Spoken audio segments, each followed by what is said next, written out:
Eh bien bonsoir chers amis, nous voici arrivés à notre 4e émission de Happy Showtime. Ravi de vous retrouver non seulement à l'antenne avec les images que nous allons bien sûr découvrir ensemble de nos invités d'aujourd'hui, car vous avez vu dans le générique qui est invité. Déjà, nous avons une affiche exceptionnelle. D'abord, nous recevrons Claude Rappé qui viendra nous parler de ses ouvrages, de ses œuvres, de ses thrillers exceptionnels. Je vous dirai quelques secrets tout à l'heure. Et puis nous aurons Franz Govaerts en pleine expansion, un artiste qui n'arrête pas de monter en flèche. Et ensuite nous aurons notre participation au challenge, les concours. Nous aurons juste 2 concurrents aujourd'hui, car un de nos concurrents est absent parce que un ministre est arrivé en retard quelque part du côté de Lille. Bref, il ne sera pas là avec nous ce soir. Nous aurons donc à trancher entre 2 personnes qui viendront donc challenger avec vous. Ensuite, nous aurons notre spéciale émission de culinaire. Et aujourd'hui, c'est une surprise. C'est Marcel Alexis qui va faire la recette parce que notre cuisinier habituel, Gérard des Potées Gourmandes, bon, lui n'est pas là aujourd'hui. Il est en train de faire du ski. Bon, il y a des chanceux, alors on le salue quand il est là-bas, mais il sera rentré au moment de l'émission, passera à l'antenne. Alors, je vous souhaite encore une fois une bonne émission Showtime, et nous allons commencer dans quelques instants avec nos invités. Le premier invité, Claude Rappé.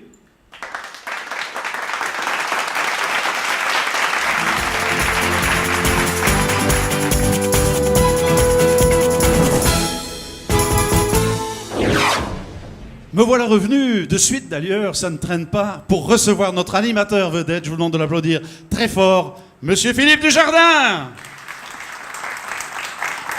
Salut Philippe. Bonjour. Ça va bien? Très bien, ravi de vous retrouver. Bienvenue dans cette émission, 4e du nom, je crois. C'est la 4e, hein? Alors des invités prestigieux pour évidemment à nouveau vous séduire, c'est un peu notre mission. Et tu nous as parlé d'un garçon que j'ai connu et que j'ai suivi en TV. C'est peut-être votre cas, vous qui nous suivez en ce jour. Claude Rappé. Ah, Claude, c'est un ami de longue date. On ne s'était pas revu depuis très longtemps et Claude, nous avons eu l'occasion d'ensemble de faire des émissions, dont la fameuse bande à Grosbeau. Et puis Claude était là-bas à l'époque avec Anouchka, Claude Rappé. C'était toute une émission et on le reçoit aujourd'hui pour mon plus grand plaisir. Je vous demande de l'applaudir très fort. Claude Rappé!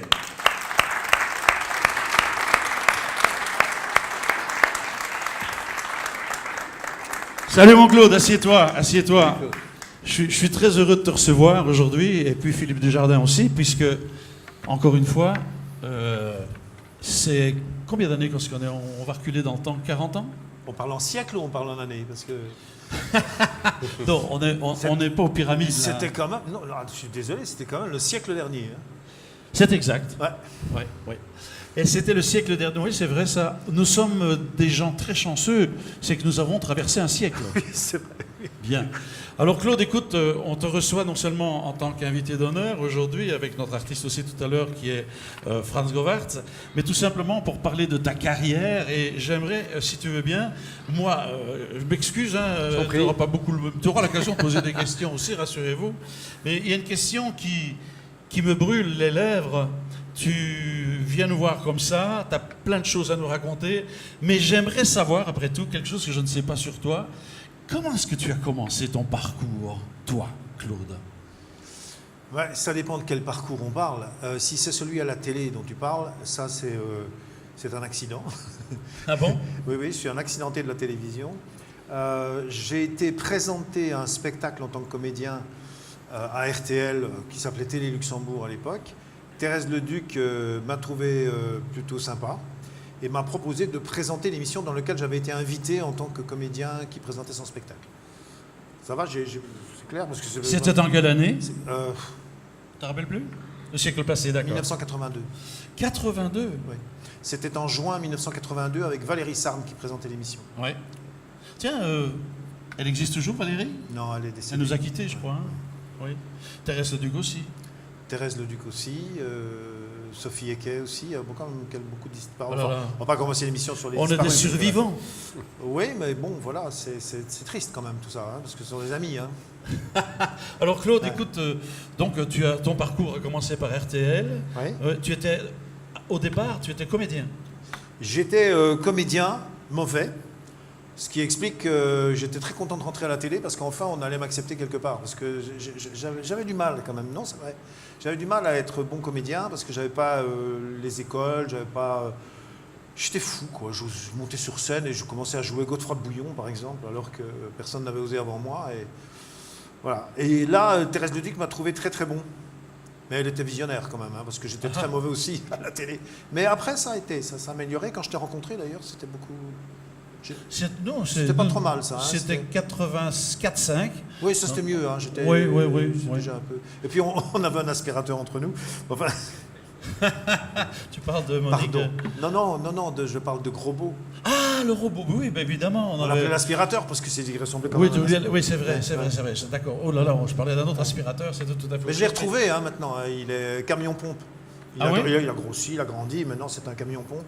Tu l'as vu quelque part? Oui. T'as chanceux, toi. Moi, je ne sais pas ce qu'il est devenu. Ouais. Mais en tous les cas, donc, Claude, te voilà. Et ensuite, tu as quitté RTL en quelle année? En 97, enfin décembre 96, début 97. Et là, tu es rentré à... Ah, je suis pas rentré là, je suis parti. J'ai pris le TGV pour Paris et puis j'ai suivi une magnifique comédienne.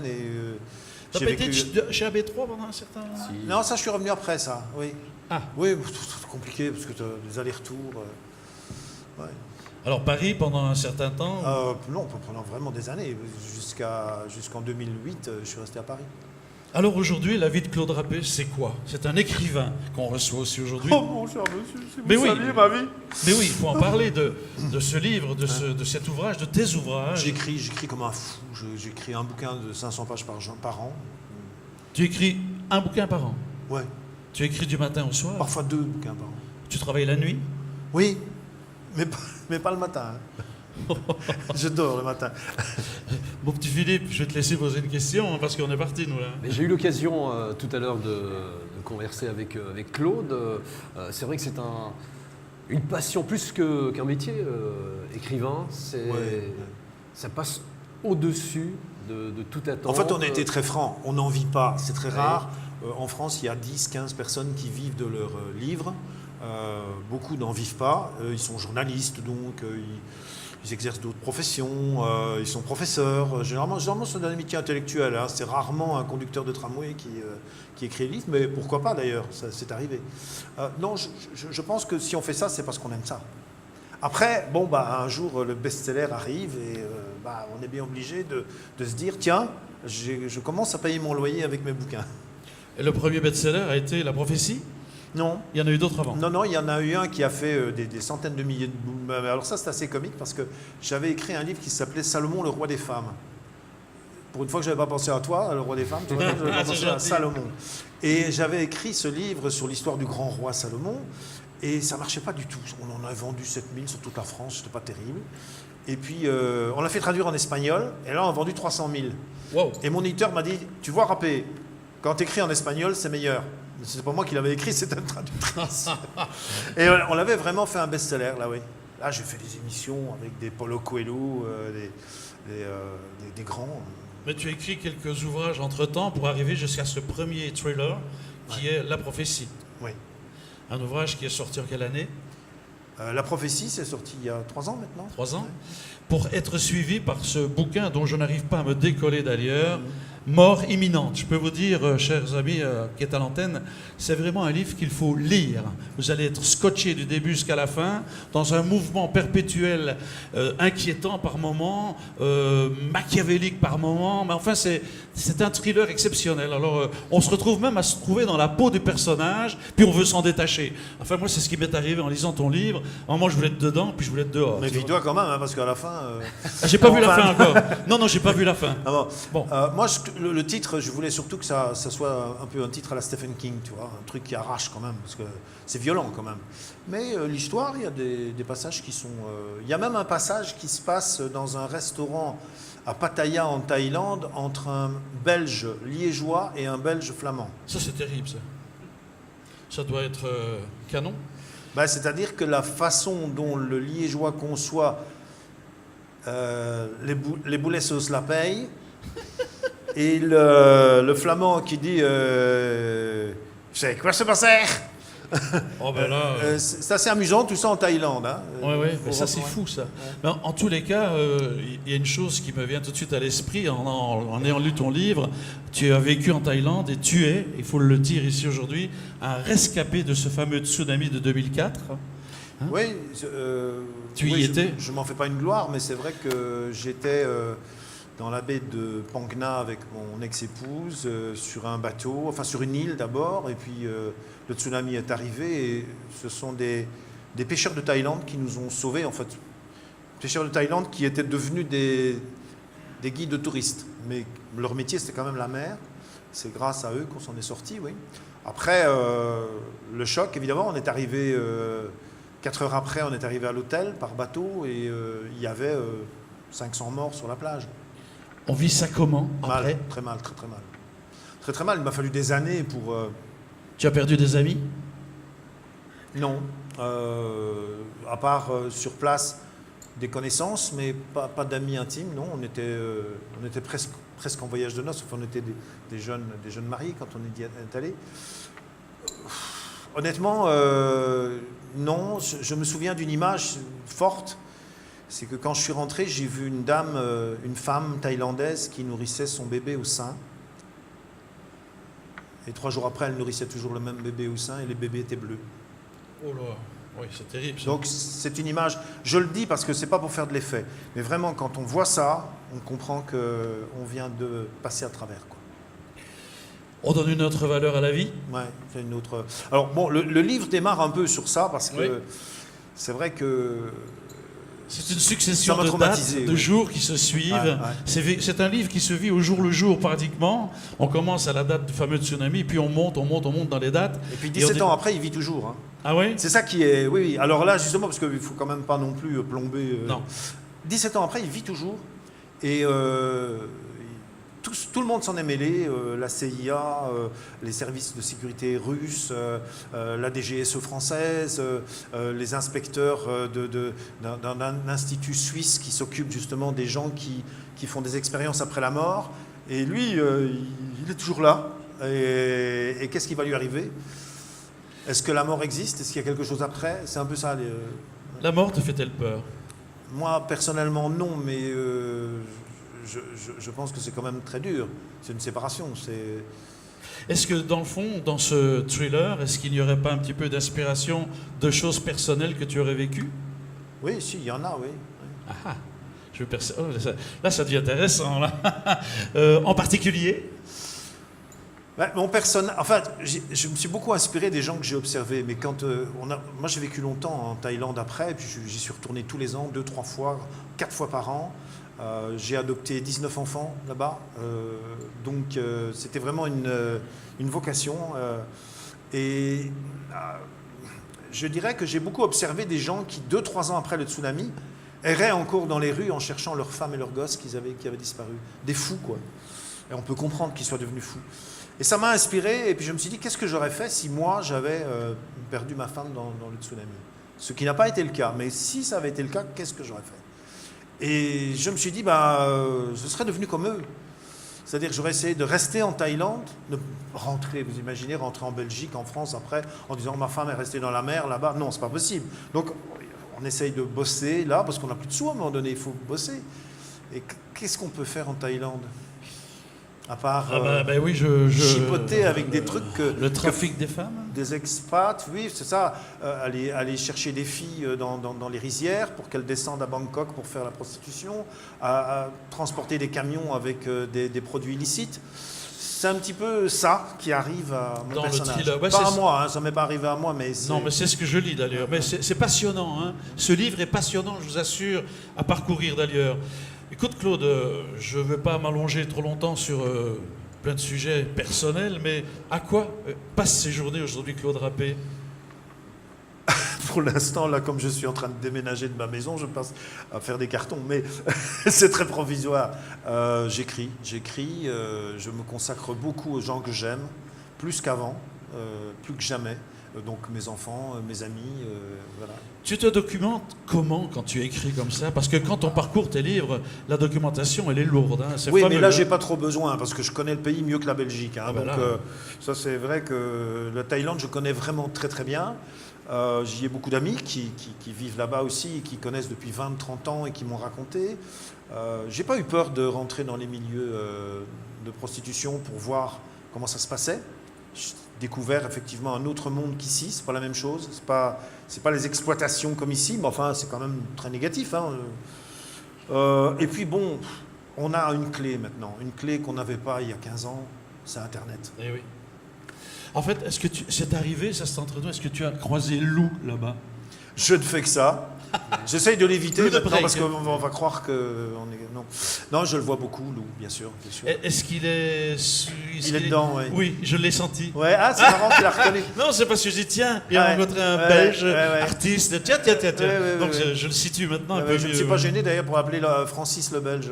C'est ça. Bon. Je vais laisser la parole à notre animateur principal. Mais moi, je voudrais, Claude, quand tu retraces un petit peu bien cette situation, est-ce que tu as vécu, je voudrais, pour passer en mode positif, parce que bon, c'est vrai que c'est quand même très très grave ce que tu as vécu, ce que tu as ressenti là-bas. Si tu devais coter ton parcours dans les choses que tu retiens, si on fait un petit flashback, un retour en arrière. Vous voulez parler du parcours général de ma vie? Parcours général, oui. Mon père m'a dit à 80 ans, mon père m'a dit tu es plus vieux que moi. Ça voulait tout dire. Et pourtant il avait vécu la guerre. Il m'a dit ouais t'es passé à travers des trucs sans prétention parce que je n'ai pas le quart de la sagesse de mon père, qui était un homme magnifique pour moi. Mais j'ai l'impression que ça va, qu'est-ce qu'on dit dans la Bible? Je crois que la Bible dit rassasié de jour. Voilà, rassasié de jour. Ça va, j'ai plus faim là, c'est bon. Je veux bien continuer à vivre, mais je suis rassasié. Voilà mon parcours. Parfait, merci. Claude, vous pouvez l'applaudir. Claude Rappé, notre invité.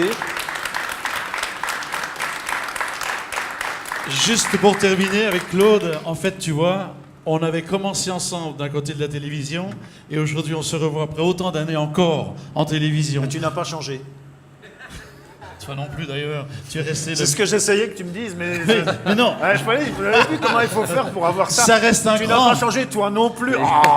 Ça reste un grand animateur. applaudir quand On même, peut ça, c'est l'applaudir très fort. Claude Rappé, je t'adore. Merci Claude. En tous les cas, restez à l'antenne. On vous revient dans quelques instants avec notre autre invité. Encore une fois, vous voyez, Happy Showtime, la qualité, l'animation, tout y est. Enfin, regardez, ne nous lâchez pas. On vous adore. À tout de suite.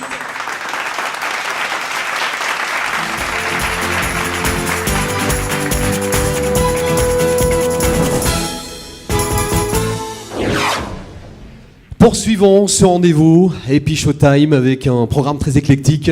On vous le dit depuis le lancement de ce rendez-vous. On va passer en mode rock and roll dans un premier temps, avant de parler de douceur et puis de puissance. Un artiste complet, vous l'adorez. On va en savoir un peu plus sur sa carrière, sur ce qu'il fait et sur ses projets. Je vous demande de l'applaudir comme il se doit. Vous qui êtes là derrière l'écran, vous allez évidemment apprécier ce moment très musique avec monsieur Franz Govart, que je vous demande d'applaudir.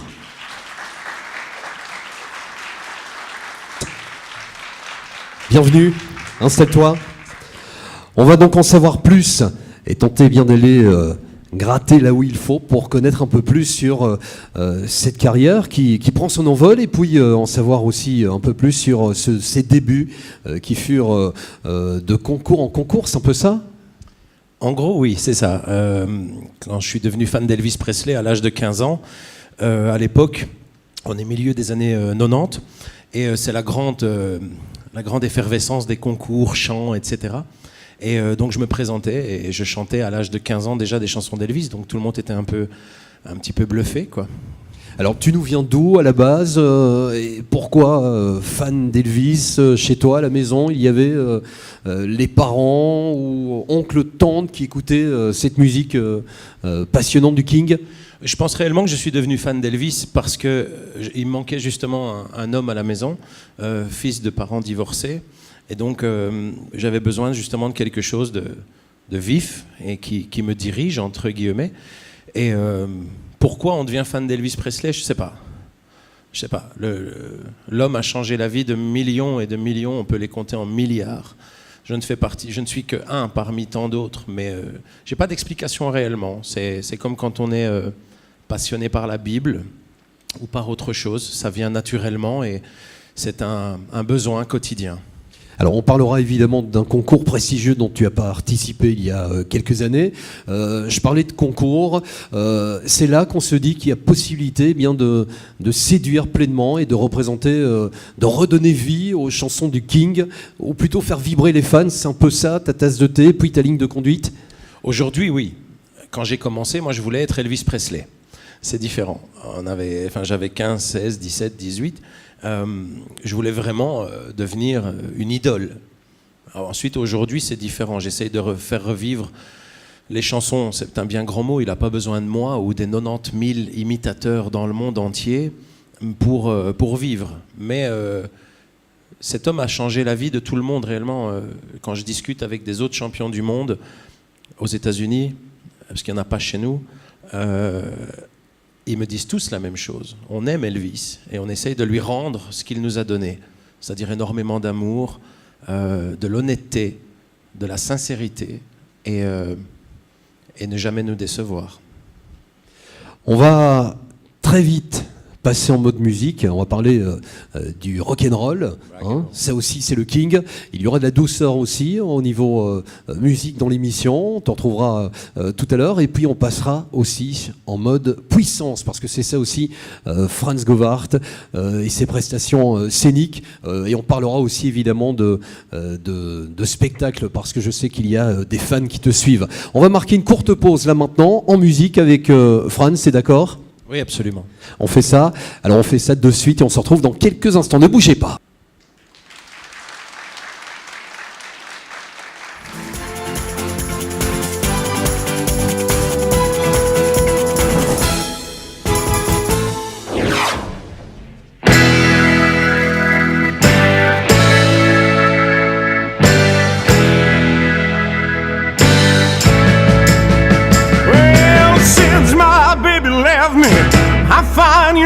To dwell when it's down at the end of Lonely Street to a break hotel. Well, I'll be so lonely, baby.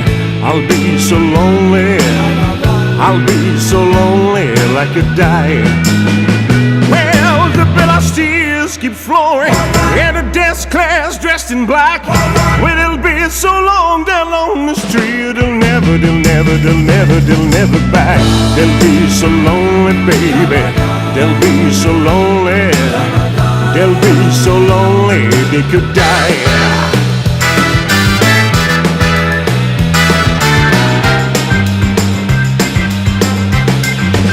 You ain't nothing but a hand dog, just crying all the time. You ain't nothing but a hand dog, just crying all the time. Well, you will never come to rabbit and you ain't no friend of mine. When they say you're just high class, you know that was just a lie. You know they say you're just high class, well that was just a lie. Well, you will never come to rabbit and you ain't no friend of mine.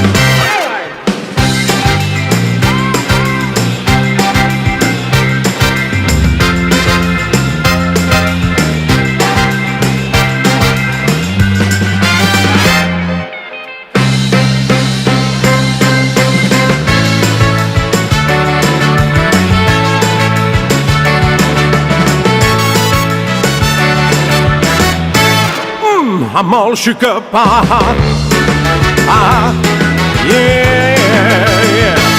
Oh, well, bless my soul, what's wrong with me? I met you like a man, I wanna fuzz a tree. My friend said, Mike, in the wilds of bug, I'm in love. I'm all shook up, yeah.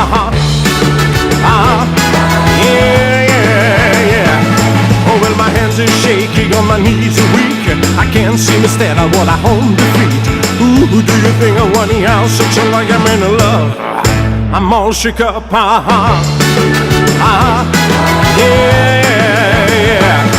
Well, please don't ask me what's on my mind. I'm a little mixed up, but I'm feeling fine. Well,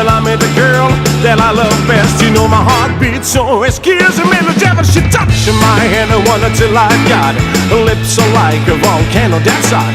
I'm proud to say that she's my buttercup. I'm in love, I'm all shook up. Yeah, yeah. Yeah, I'm all shook up.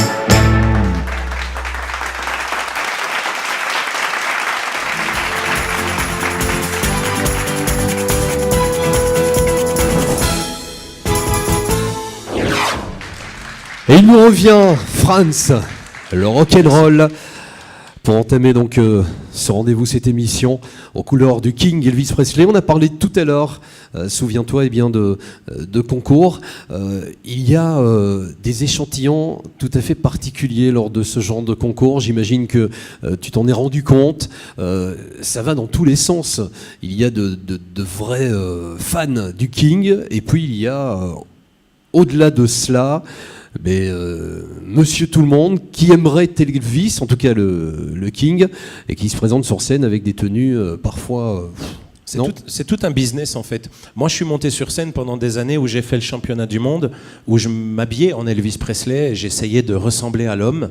Et puis un jour, en 2006 plus particulièrement, l'année où j'ai gagné ce championnat du monde, j'en ai eu un peu marre et j'ai eu envie de monter sur scène en pantalon, veste, chemise et non pas de représenter l'image d'Elvis, mais bien ce qu'on lui demandait, c'était de chanter.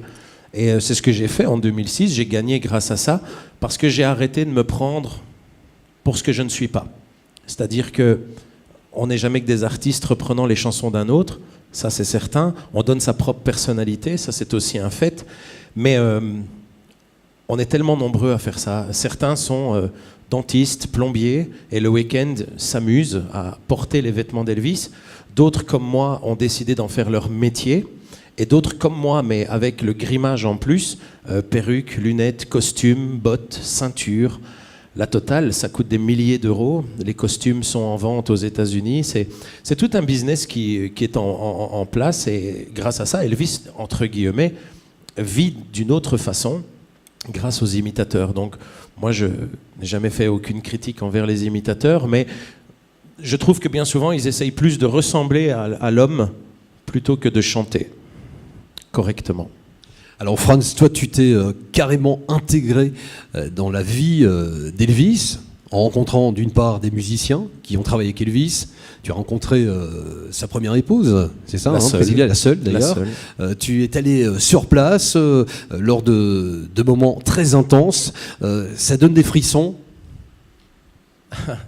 C'était même plus que ça. Quand j'ai rencontré Priscilla Presley, c'est grâce à une émission de télé avec qui je suis parti aux États-Unis, qui a fait un reportage à 52 minutes sur moi.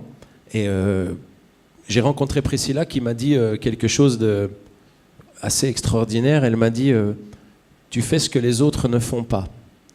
Et je lui ai demandé exactement ce qu'elle voulait dire par là. Elle m'a dit tu fais comme lui. Tu donnes de l'amour et tu donnes de ta personne sans te prendre pour ce que tu n'es pas. Ça a été le plus beau compliment, entre guillemets, dans ma carrière, vais-je dire. Mais les musiciens d'Elvis ont toujours été très, très sympathiques avec moi, surtout avec mon accent français. Ça a été des années de travail et ils ont compris que j'essayais pas d'être, mais tout simplement j'avais envie de rendre hommage à l'homme que j'aime le plus au monde. Ça c'est certain. Elvis Presley romantique aussi, on n'est pas très loin de la Saint-Valentin, 14 février oblige. Il était romantique Elvis en retraçant un peu sa carrière, puisque bon évidemment Love Me Tender, belle balade, slow langoureux. Donc toi aussi de ton côté lors de spectacles tu proposes justement ce moment intense de douceur. Oui, un peu par obligation également, puisque moi j'ai une âme de countryman, j'aime le rock'n'roll, j'aime le gospel, le rhythm and blues. Mais oui, l'amour. Elvis, c'est l'amour avant tout, c'est ce qu'on a voulu donner comme image. Et puis lui, sur scène, c'est ce qu'il donnait. C'était sa force, c'était justement de pouvoir chanter un rock'n'roll, une chanson pour les femmes, un gospel, un country. C'était très éclectique. Je veux dire, on s'y retrouve et c'est vrai qu'à Saint-Valentin, bien entendu, Love Me Tender, It's Now or Never, Are You Lonesome Tonight, et la plus connue, je pense, Can't Help Falling in Love. On va justement profiter de ton passage sur ce plateau pour faire grimper la dose de douceur maintenant, puisqu'on passe en mode romantisme dans cette émission Happy Showtime. Ne bougez pas.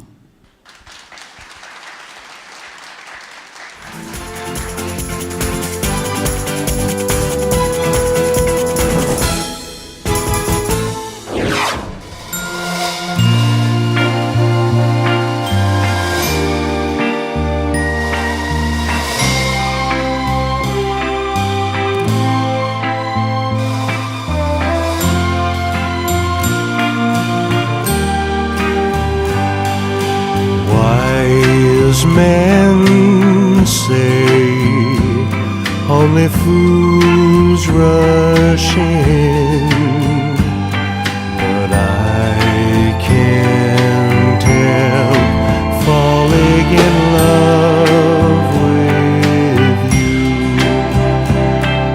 Shall I stay? Will it be a sin?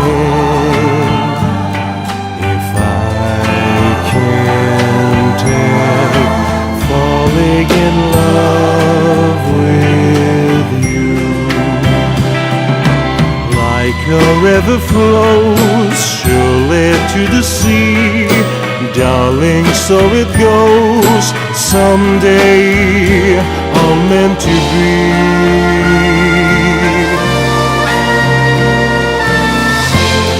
Take my hand, take my whole life too, for I can't help falling in love with you, for I can't help falling in love with you.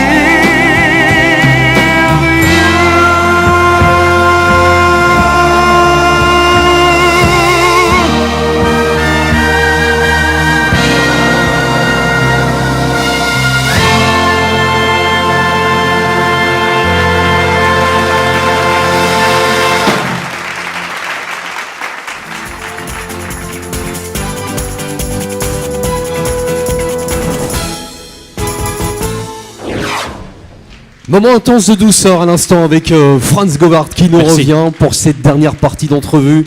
Histoire est bien de continuer cette balade et puis découvrir l'artiste du jour dans cette émission. C'est un rêve un peu pour toi qui s'est réalisé, Franz. Fan d'Elvis, pouvoir évidemment proposer un spectacle de Franz et non pas du King, puisqu'on l'a dit tout à l'heure, tu joues au niveau vocal de la meilleure manière que tu peux. Elvis Presley, tu le fais d'ailleurs. Je crois que, et on peut le dire, tu es le meilleur. On aura l'occasion d'en savoir plus, en tout cas sur des dates, parce que je sais qu'il y a plein de choses qui se préparent. On va parler dans quelques instants justement projet. Alors pour toi, c'est vraiment donc un rêve chaque jour. Disons que de 1996 jusqu'à 2006, où j'ai participé à Memphis, Tennessee, la ville d'Elvis Presley, au championnat du monde, où il y avait le monde entier, jusqu'à l'Arabie Saoudite, donc vraiment tous les pays représentés. C'était un rêve. Aujourd'hui, après avoir gagné le championnat du monde, ce n'est pas que je n'ai plus de rêve, j'ai atteint mon but.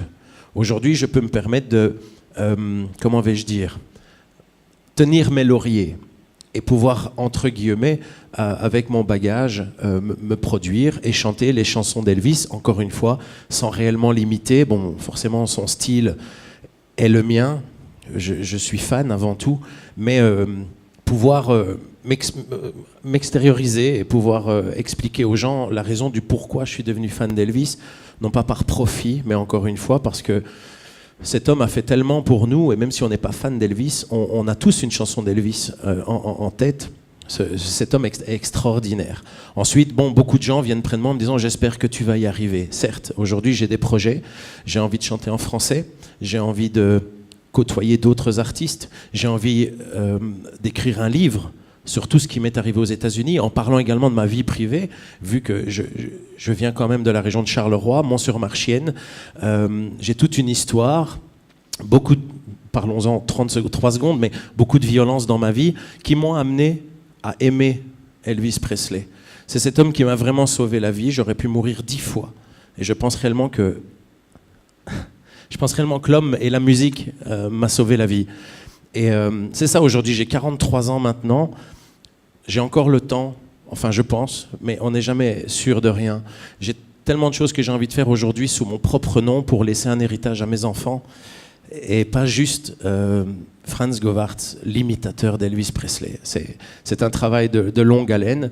Et aujourd'hui, je pense avoir rencontré les gens qui m'ont compris et me comprennent et ont envie d'avancer avec moi. Donc il y a plein de choses qui se préparent et ça commence là.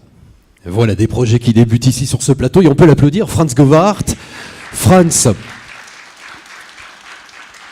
il y a pas mal de monde qui te suivent lors de spectacles, qui t'accompagnent, qui te soutiennent.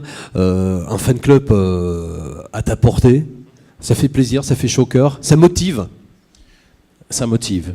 Après, disons que j'aime beaucoup travailler pour, comprenez-moi, les vrais fans d'Elvis, c'est-à-dire ceux qui ont vu Elvis 10 fois, 20 fois, 500 fois, 1500 fois.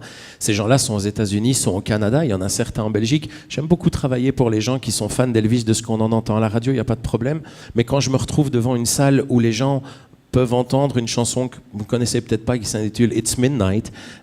Cette chanson est une chanson à texte. Mon anglais est parfait. J'ai travaillé pendant des années pour que je puisse chanter devant une salle de 5000 Américains, militaires par exemple. C'est des choses qui me touchent vraiment à cœur. C'est un travail, c'est une passion et les gens le ressentent. Donc oui, je suis fier de ce que j'ai fait, je me fais descendre à gauche, je me fais aider à droite, mais j'essaie toujours de garder la route du milieu pour moi et prendre le positif. J'essaye, entre guillemets, mais je suis très fier, j'aime beaucoup ce que les gens font pour moi. Maintenant, c'est vrai, je me produis beaucoup, donc les gens peuvent me voir beaucoup, et donc ça devient, comment vais-je dire, une habitude de me voir chanter. Et donc j'aime justement sortir et faire des choses un peu différentes pour que justement les gens ne s'habituent pas à m'entendre chanter. Alors on parle de différence avant de boucler là cette entrevue. Puissance rime aussi avec Franz Govart et on va d'ailleurs, et tu vas le démontrer maintenant sur ce plateau. On fait ça ? On fait ça. Ne bougez pas, puissance. Ouais, vous allez voir, le timbre de voix est exceptionnel et ce garçon qui est là, Franz Govart aussi. À tout de suite.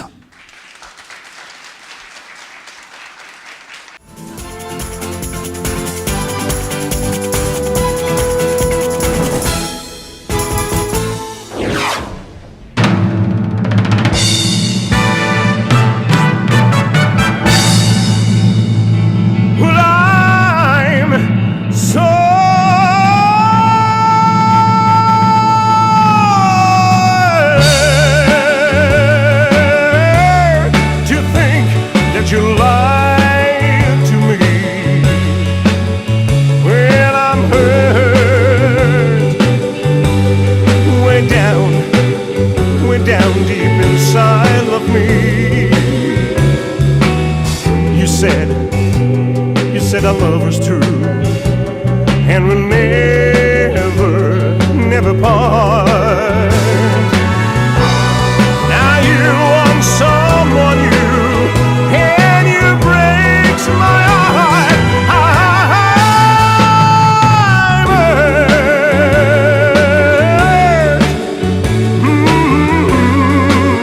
much more than you'll never know. Yes, darling, I'm so hurt because I still love you so. But even though you hurt me, all I know nobody else will ever do, I will never hurt.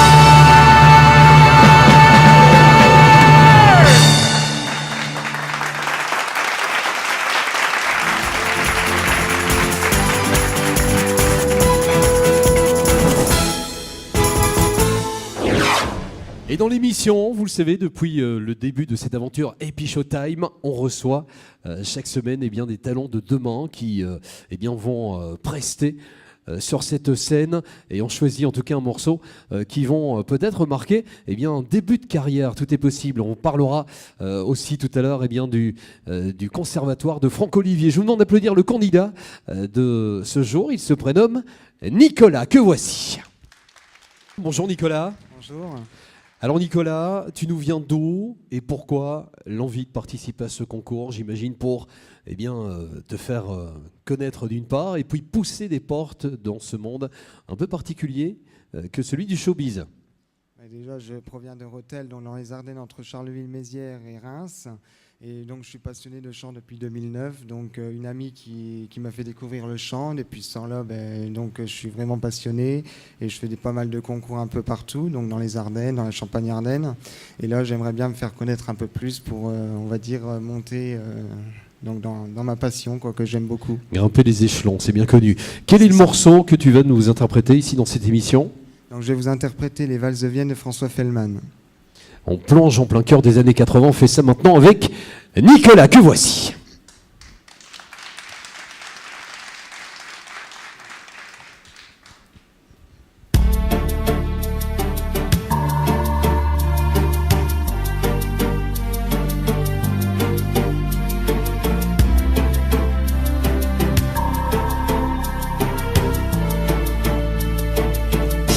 Du pont des supplices tombent les actrices, et dans leurs yeux chromés, le destin s'est brouillé. Au café, le flore,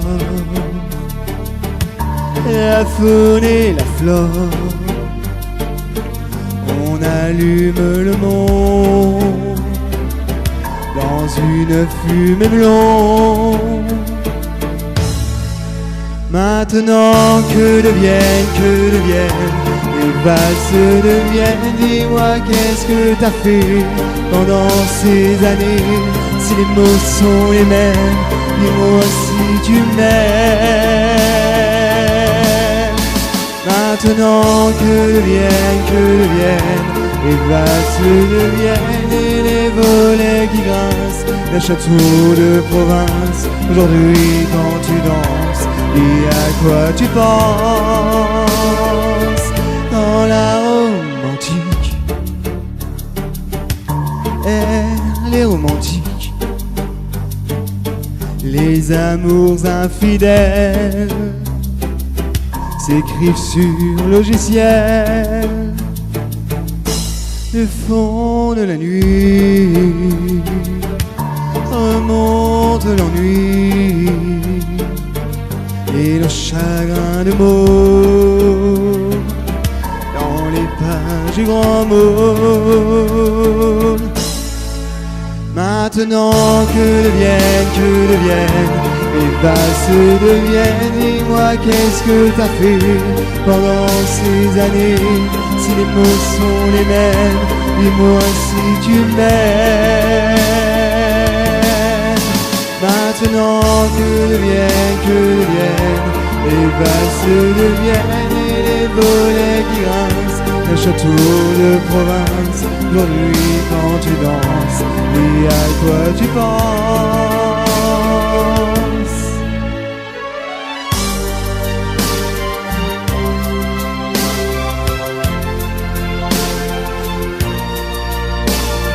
Oh,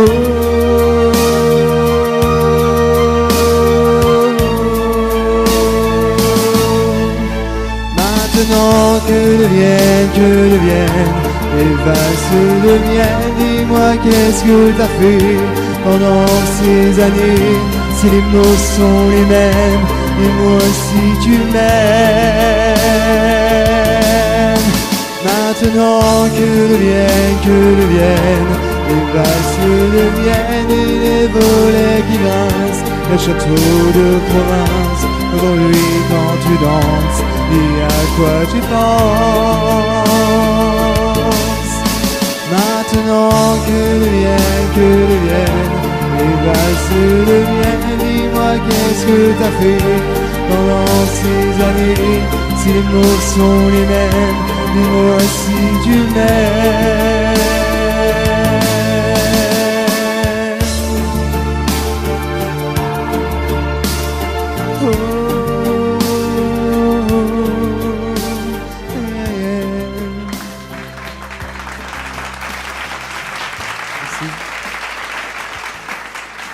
Nicolas, dans la programmation, dans la playlist de ce rendez-vous Happy Showtime. Merci Nicolas, à bientôt. On va poursuivre nous de suite avec une deuxième candidate qui nous arrive. Elle se prénomme Vicenza.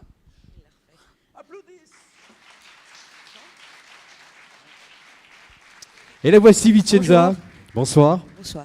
Détendue, souriante, comme on aime. Vicenza, tu nous viens de La Louvière. La Louvière, région du centre. Tu vas nous balader, nous imprégner d'une musique de... Autre part, une reprise des... Je vais dire ça comment. Donc c'est une chanson d'Eddie Gaga, Bad Romance, mais Oui. reprise par les postmodernes jukebox, qui sont un petit peu différents, un peu vintage, je dirais. Une Ils version font un peu de revue, tout. on va Oui, dire. voilà, c'est ça. Ok, on est parti. Appréciez Vicenza que voici sur notre plateau. Et puis Showtime.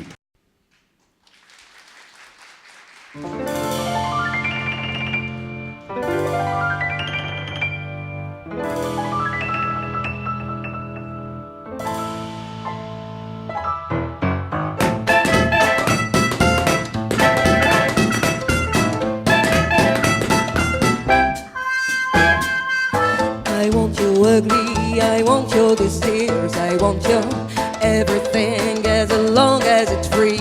I want your love, love, love, love. I want your love. I want your drama and the touch of your hand. I want your let a steady kiss and the sand. I want your love, love, love, love. I want your love. You know that I want you, and you know that I need you. I want your bad romance. I want your love, I want your revenge. You and me could write a bad romance. I want your love and I love his revenge. You and me could write a bad romance.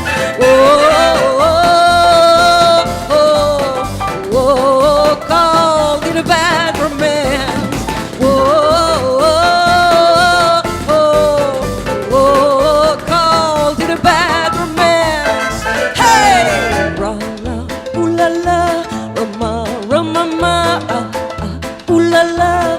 Your bad romance, I want your horror, I want your design, 'cause you're a criminal as long as you're mine. I want your love, love, love, love. I want your love, hey. I want your psycho, your vertigo stick, want you in my window. You know that you're sick. I want your love, love, love, love. I want your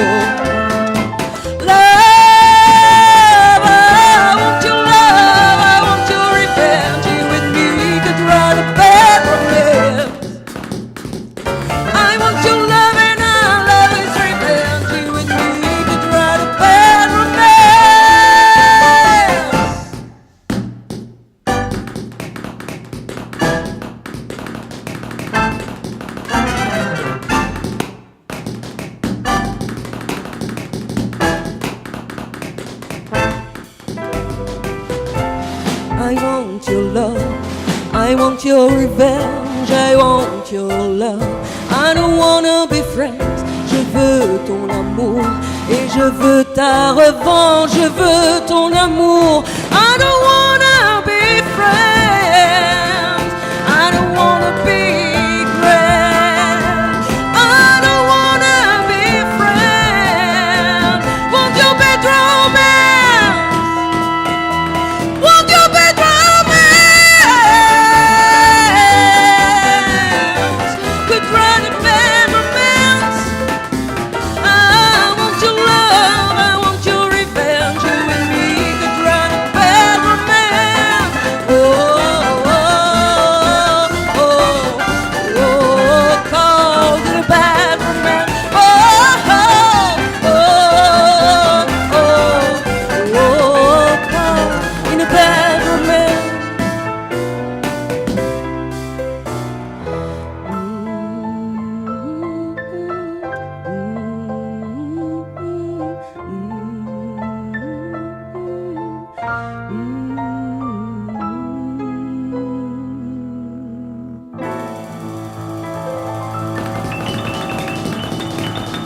Vicenza qui se glisse dans les pantoufles de Lady Gaga. Bad Romance, revue et corrigée. On a eu les claquettes, on a eu aussi bien la possibilité de s'imprégner de cette version en French music. Merci beaucoup Vicenza, deuxième candidate de ce tour de chant dans l'émission. Merci beaucoup. On va nous poursuivre et marquer une courte pause. On se retrouve derrière ceci. À tout de suite.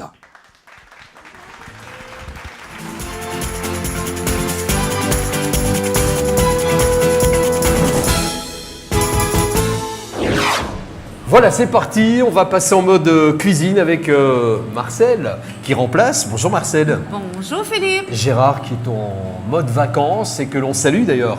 Au Salut passage. Gérard, il est parti faire du ski dans le froid. Alors dans le froid, on va y rester parce que la recette du jour est une salade. C'est une salade, c'est facile à faire, Oui. tout le monde est capable et c'est une recette qui vient, on va parler un petit peu de l'origine Absolument, de cette salade. recette-là. C'est la salade César. Bon, vous la connaissez un petit peu en Belgique, en France, quoique bien parfois, c'est pas la bonne recette qu'ils font. En tout cas, on va vous expliquer ça là, Oui, expliquez. assez rapidement. Mais la salade César, au départ, ça vient d'un Italien D'accord. qui s'appelait César Cardini en 1924, qui a commencé la première recette à cause de sa maman. Bien, vous direz, grâce à sa mère, Oui. il a modifié un peu la recette. Puis à cette époque-là, il a fait ça parce qu'il ne restait pas grand-chose dans le frigo. Il a tout pris ce qu'il a trouvé. Il s'est installé sur le coin de la table, puis il a fait sa salade. C'est pour ça qu'aujourd'hui, la salade César, lorsqu'on va aux États-Unis ou on va au Québec manger la salade César, ils nous la préparent sur la table. Ce n'est Près de pas nous. québécois du tout cette salade, non. Ben, moi, je la connais parce que chez nous, au Québec, ça fonctionne fort. Mais c'est vrai que cette salade César-là, elle vient surtout aux États-Unis. Et puis lui, Cardini, ben après, il a été au Mexique où il a emmené sa recette et ça a fait fureur là-bas. On va commencer. Est-ce que tu es prêt? Moi, je suis hyper prêt. Et vous autres, ça va? Oui! OK. Bon. Alors, je vais essayer de faire honneur, parce que c'est vrai que Gérard, il a l'affaire quand il fait les recettes. Ah oui. Mais on lui a laissé ses vacances. Voilà. Ce qu'on a besoin pour faire une salade César, c'est la laitue romaine. Il faut savoir qu'il y a Une des salade. gens... Ben oui, mais tu sais, tu as toutes sortes de laitues. Hein? Absolument. Bon, laitue pas, là. Mais tu sais, je veux dire. Bon. Fait que, il y a des gens qui prennent une laitue iceberg ou Oui. ils prennent d'autres laitues, mais ça marche pas. Il faut avoir une laitue qui est croquante et qui reste longtemps. Là, tu sais, quand tu le fais, il ne faut pas qu'elle devienne toute flétrie. Et ce n'est qu'avec la laitue romaine qu'il faut le faire. Donc, moi, je l'ai déjà taillée, j'ai pris Un peu d'avance. C'est ça. Je l'ai coupée en deux, la laitue romaine, en 4, puis là, j'ai taillé des bons morceaux. Il faut quand même avoir des bons gros morceaux. Tu ne tailles pas fin. OK? Bon, ça, c'est là. Tout le monde a un petit robot chez eux? Non, ce n'est pas un drone. C'est un robot. Alors, comme le fil est bien court, il va falloir que... Tu veux-tu t'en aller de l'autre côté, Oui, Philippe? on va OK. mixer. Ça marche. Des ingrédients. Bon, alors, J'ai bien ce qu'il compris. faut faire... Mélanger en tout cas. Moi, je vais tout le temps à l'œil. Oui. Et là, je vais essayer de dire les quantités. Tu vois? 2 gousses d'ail. D'accord. 2 belles gousses d'ail. Pfiou! Qu'on met dedans. Ensuite, ça prend des anchois. Ça, c'est pas tout le monde qui aime les anchois. Si à la maison, vous n'aimez pas ça, les anchois, là, mettez-en pas. C'est pas grave. Vous y allez à votre goût. Ça apporte un Donc- goût salé. Ah oui, mais ça donne du goût, hein? Ça donne du goût. Moi, j'y vais, là, regarde. Comme ça, Ah oui, là. c'est à la main, Ah en fait. oui, carrément. Voilà. Puis si t'aimes bien ça, t'en mets un petit peu Ah plus. ouais. Puis à la fin, même, j'en rajoute sur le dessus de la salade. Ah, d'accord. C'est délicieux. C'est très, Très très bon pour la santé, effectivement. Donc, on va mixer le tout. Les anchois avec l'ail. Dès le départ. Voilà. On attend un petit peu. Ça fait une petite pâte. Voilà, ça c'est Super. fait. Ensuite, il faut ajouter du vinaigre de vin. Moi, Très je bon vais aussi. toujours à l'œil. Tu sais, à peu près, peut-être 2 centilitres. Mais moi, j'y vais à l'œil. Je suis habituée d'en faire la salade César. Mes fans adorent. Bon, voilà. Vinaigre de vin donc. Ensuite, De l'huile. la bonne huile qui m'arrive de la France. Voilà. Donc ça, c'est à peu près 1/4 de tasse. Chez nous, au Québec, c'est pas mal en tasse. Tu sais, les trucs à mesurer, là, c'est comme ça. Bon, moi, je vais à l'œil. On traduira évidemment Voilà. la recette sur Ensuite? le bas de l'écran Ça prend un jaune d'œuf aussi. de mes poules bio. On est gâtés ici. Donc, un jaune d'œuf. Voilà. Ça prend de la sauce. Comment tu l'appelles, toi? Qu'est-ce que tu lis? Oui, c'est sauce anglaise. Non. Absolument. La Worcestershire. D'accord. Tu connais ça, Worcestershire? Absolument. Bon, alors on met quelques gouttes. On y va Ah, avec quelques- parcimonie, hein? Oui.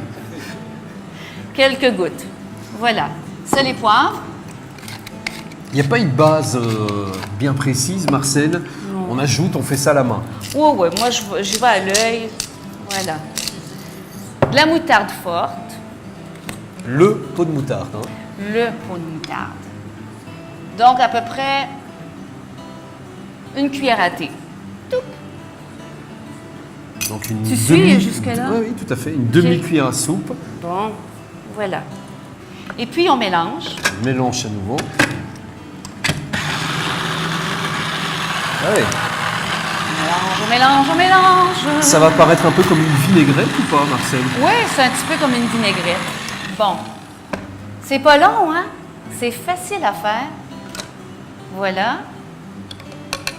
Sais-tu, j'ai oublié un ustensile primordial dans la cuisine. Mais là, je vais faire autrement. Ça s'appelle...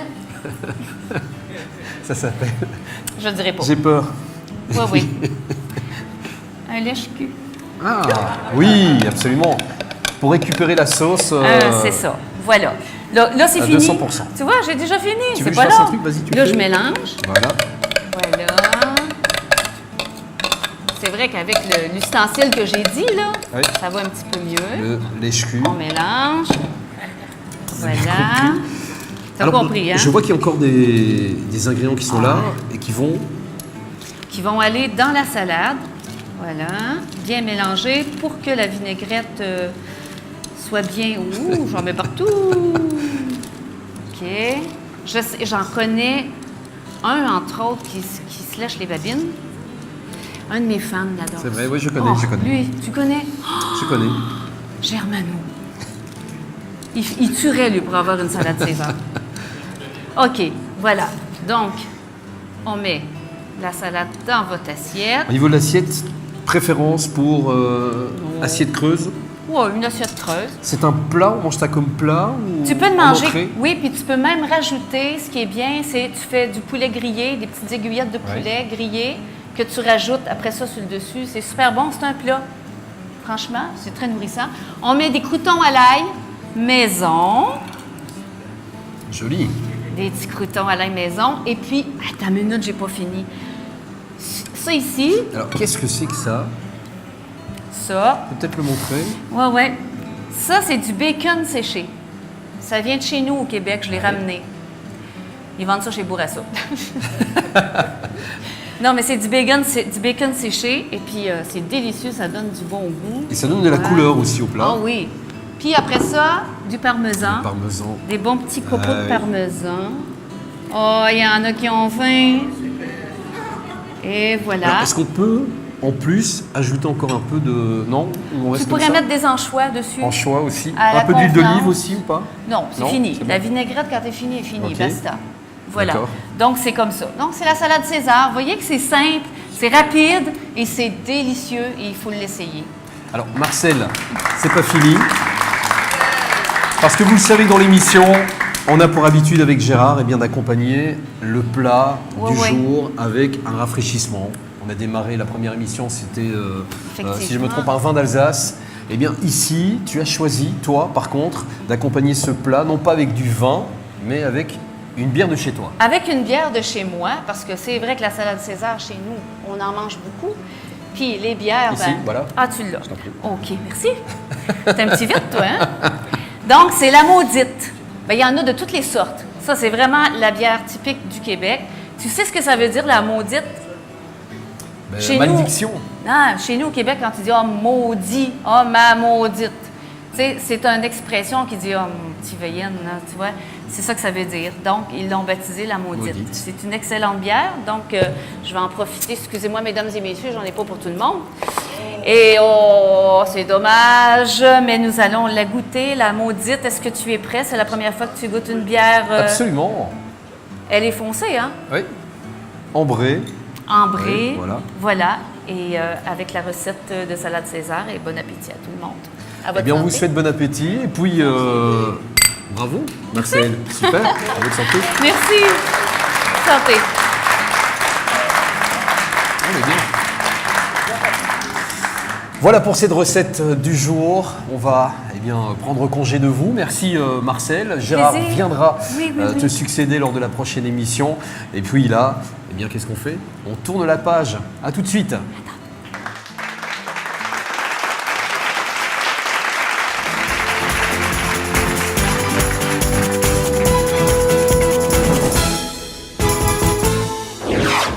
Mes chers amis, dans cette rubrique, nous allons, une fois n'est pas coutume, peindre ensemble avec mon ami Franck dans ta demeure. Merci de m'accueillir. Une association bien particulière de deux, enfin un amateur peintre et un professionnel peintre. Et puis Alain Van Giel est quand même quelqu'un d'exceptionnel. Je suis très ému et tout à fait intimidé, mais je vous assure que je me défendrai. Mais de toute façon, Alain, c'est toi le maître d'œuvre, c'est toi qui conduis la barque. Tu nous as apporté ici une première toile, mais tu ne te mettrais pas en tenue de combat? Le plaisir va être partagé, cher ami. Voilà. Donc, je mets ma tenue de combat, comme tu l'appelles si bien. C'est juste un tablier de mon grand-père. Donc maintenant, Salut, ça grand-père. donne mon temps. Je lui fais un petit coucou. Il serait très heureux d'être parmi nous. Voilà, donc aussitôt fait, nous allons maintenant, en quelques coups de pinceau, planter le décor. Donc en l'occurrence, aujourd'hui, nous allons peindre un paysage avec un peu d'urbain et un sujet inattendu. Voilà. L'inattendu, je te le laisse. Exactement. Moi, je suis attendu, c'est déjà pas mal. On va avoir la possibilité comme ça de se poser des questions au final de cette création. C'est à faire grand plaisir. Alors, nous revenons dans quelques instants.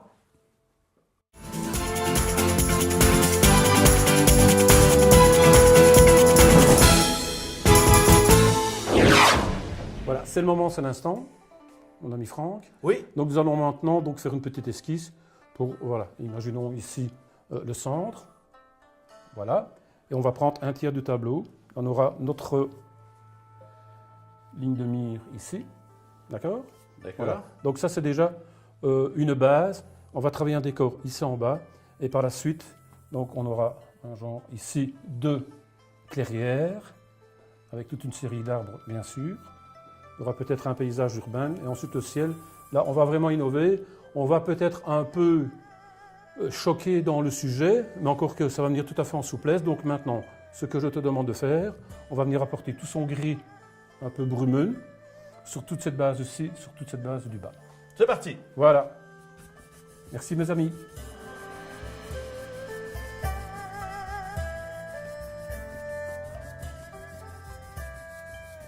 N'ayez pas peur de travailler avec la matière.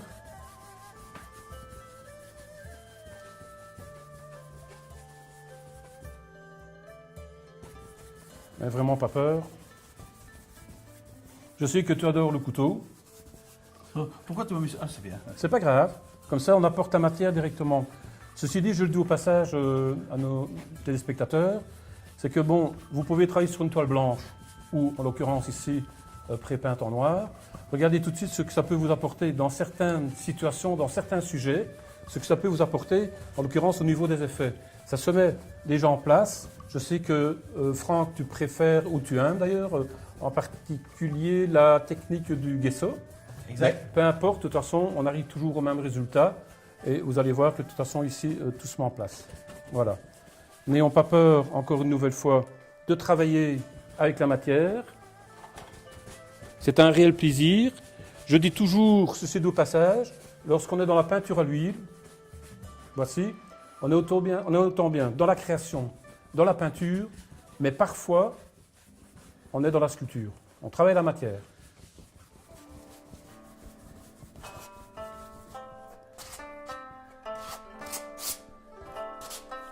Voilà, on étale bien.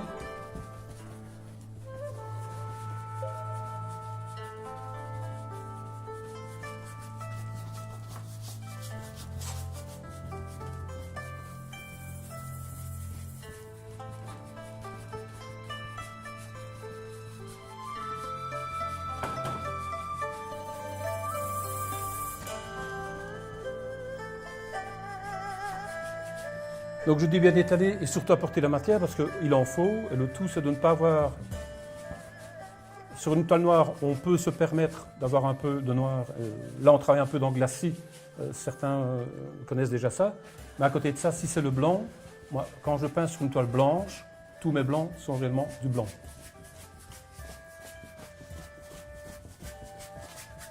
Voilà. Donc, cher Franck, ici, il ne faut vraiment pas hésiter. Voilà, donc j'apprécie ton pinceau. Et on va juste ne pas avoir peur. T'as raison, ça fait mal au bras, hein? Mais bien sûr. Vous moi, c'est du travail d'être Au fait, peintre, hein? c'est-à-dire que si tu as mal au bras, c'est pas normal, c'est parce que ta peinture n'est pas assez fluide. D'accord? On va mettre un peu de diluant. Exactement. J'y pensais, mais j'ai eu peur d'arrêter mon pinceau, tu vois. Il y pense et puis il oublie. Un petit hommage pour ceux qui se reconnaîtront. Et voilà, on travaille en croisée en général quand on travaille sur des fonds comme ça. Je vois que mon ami Alain pratique de la même manière que le croisé. C'est une belle technique d'ailleurs. C'est-à-dire que quand on anticipe dans ce genre de technique, mais c'est une technique générale dans tout, l'huile c'est toujours de l'anticipation. Ouais. Pour la simple et bonne raison, que vous le savez comme moi, c'est que l'huile ne sèche pas en 10 minutes comme l'acrylique, ou en 1 heure, il faut toujours anticiper.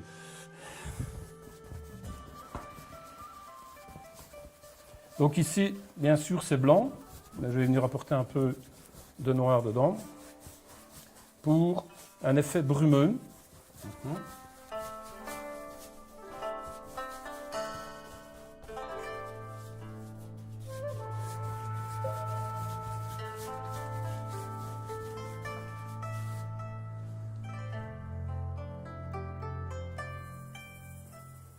La matière, la matière, la matière. Il ne faut vraiment pas avoir peur. Il n'y a pas de raison d'ailleurs d'avoir peur. Nous sommes là pour s'amuser. Ce n'est pas une opération chirurgicale. C'est un plaisir. Voilà, on fait glisser le pinceau, on cherche son fond, on crée son décor. Donc en l'occurrence ici, c'est trop blanc, mais ce n'est pas grave, la matière est posée. Mais on peut rattraper ce blanc. C'est ce que nous allons faire de suite, comme ça on aura déjà son fond. Par la suite, on va faire le ciel. Ensuite, nous procéderons à poser le décor à peu près aux 2 tiers. Et le 3e tiers, ça, on verra par la suite. Excellent. On vous retrouve dans quelques instants. Voilà Alain, on est en plein dans notre élément. Et là, tu as planté un décor donc, qui donne déjà un petit relief, peut-être à la caméra, peut-être pas grand-chose. Mais nous allons partir maintenant dans ce qu'on appelle déjà les intensités lumineuses. On va vers le ciel. Oui, pour donner de profondeur. Donc dans un premier temps ici, nous avons la couleur qui sera l'arrière-plan du sujet. En l'occurrence une forêt, peut-être avec un sujet urbain qui viendra s'incorporer. Mais alors donc pour partir encore davantage et pour faire parler la toile, nous allons créer un ciel et là vraiment aller chercher de la profondeur et de l'espace. C'est parti. A tout de suite. Mes amis, ici nous avons donc une partie du ciel, voire de l'arrière-plan. On va, pour évoluer et pour vous montrer, prendre cette partie-ci et travailler ce qu'il y a à l'arrière, avant d'entamer le décor vraiment tout à fait au début, et ce qui vient à l'avant. On vous revient. A de suite. Mes chers amis, comme promis tout à l'heure, je vous ai expliqué que j'allais dans mon sujet à l'arrière, donc chose faite où j'ai fait seulement pour vous à l'instant même cette partie à l'arrière. Donc je reviens davantage à la partie du centre pour commencer à mon sujet qui commence à venir à l'avant-plan. Voilà, là vous imaginez un peu tous les arcs que vous avez envie d'avoir. Et pour vous montrer,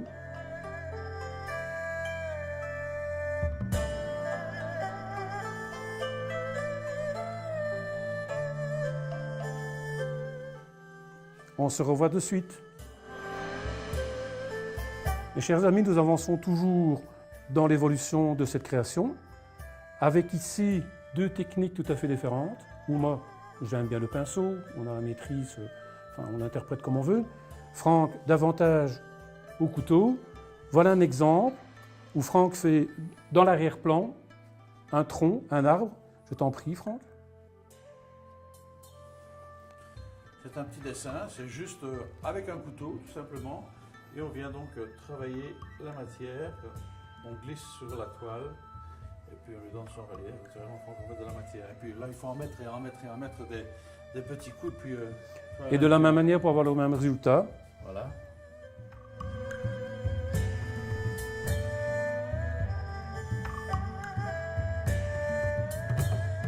Voilà, c'est en fonction de ce que vous avez envie. Et comme vous le savez, faire un tableau prend un certain temps et nous n'avons pas du temps beaucoup à l'antenne comme ça pour vous donner le plaisir de voir.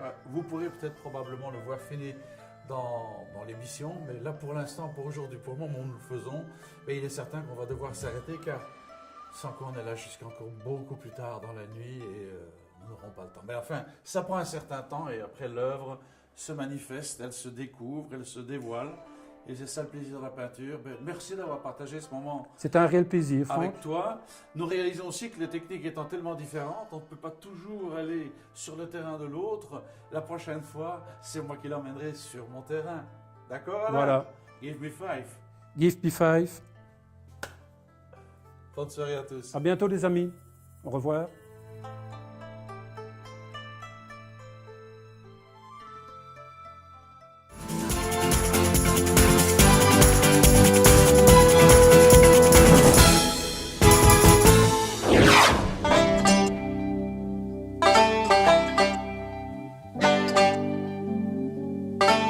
Je voudrais chanter une chanson triste qui ferait pleurer le monde entier. Je voudrais chanter une chanson triste qui ferait pleurer le monde entier. Je voudrais l'écrire, je voudrais la vivre, jusqu'à en pleurer, jusqu'à en mourir. Et les violons viendraient souligner par des sanglots longs mes grands yeux mouillés. Je voudrais chanter une chanson gaie qui ferait sourire le monde entier. Je voudrais chanter une chanson gaie qui ferait sourire le monde entier. Je voudrais l'écrire, je voudrais la vivre, jusqu'à en mourir, mourir de plaisir. Et les violons, à grands coups d'archet, viendraient nous jouer la joie d'exister. Je voudrais chanter une chanson d'amour qui ferait s'aimer le monde entier. Je voudrais chanter une chanson d'amour qui ferait s'aimer le monde entier. Je voudrais l'écrire, je voudrais la vivre dans un arc-en-ciel d'amour éternel. Tout autour du monde, on ferait la ronde, la main dans la main, au cœur d'un refrain.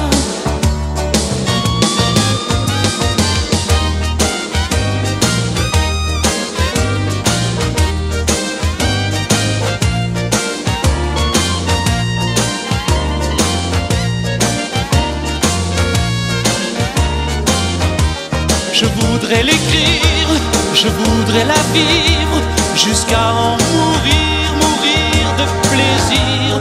Et les violons, à grands coups d'archet, viendraient nous jouer la joie d'exister. On peut tous chanter nos amours et nos peines, faire sourire ou pleurer, l'important c'est qu'on s'aime. Monsieur le Président, général ou ministre, tes discours en chantant seraient bien moins sinistres. Alors fais comme moi, ma seule politique, c'est chanter la la la et vive la musique. Aujourd'hui l'important, non ce n'est plus la rose, c'est de vivre en chantant, en vers ou bien en prose.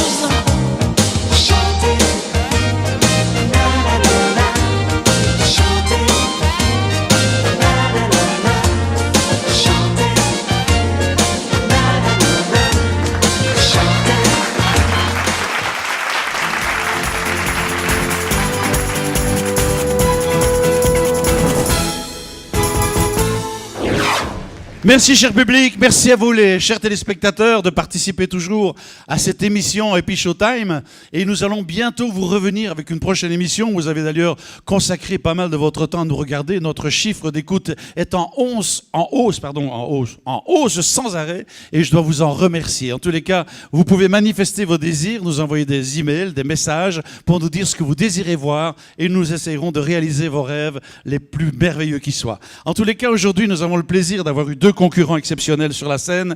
Je ne donnerai pas les résultats, mais je les ai, mais je vais les donner quand même, mais pas les chiffres du vote. En tous les cas, encore une fois, chacun avait son talent, sa merveilleuse interprétation, mais il faut toujours un gagnant. Comme dans les Jeux Olympiques, Monsieur de Coubertin a dit l'important, ce n'est pas ceux qui sont partis pisser, mais ceux qui ont participé. C'est à peu près la même chose, quoi. Bon, c'est une blague. En tous les cas, c'est ceux qui ont participé qui sont les plus importants à nos yeux. Et je voudrais vous dire aujourd'hui que la gagnante est tout simplement Vicenza, qui a remporté sa 2e victoire auprès de nous. Mais je félicite notre ami Nicolas, bien sûr. Continue Nicolas. Merci pour Vicenza, que nous retrouverons dans notre prochaine émission qui aura lieu le 21 février avec un garçon que j'admire beaucoup et qui est un grand ami, à qui je dois d'ailleurs à un certain moment d'être rentré chez Vogue. C'est mon ami Christian Vidal, que je vous demande d'applaudir déjà, s'il vous plaît. Cela aura donc lieu ici, merci, le 21 février. Nous aurons aussi pas mal de choses à vous faire découvrir et plein de projets qui s'en viennent. Vous avez pu admirer nos artistes, notre écurie et vous avez vu que notre émission ne cesse que de croisser. En tous les cas, merci d'être présent et si vous désirez participer à notre émission où l'entrée est bien sûr gratuite, eh bien vous manifestez en appelant au 0470 36 25 32. C'est écrit ici en dessous, vous le voyez là. 0470 36 25 32. C'est gratuit. Vous pouvez participer avec nous. Mais attention, il faut être rapide car on est toujours pratiquement complet, archi complet, comme aujourd'hui encore. En tous les cas, merci au public, merci à vous les chers téléspectateurs et je vous retrouve bientôt si vous le voulez bien. À bientôt!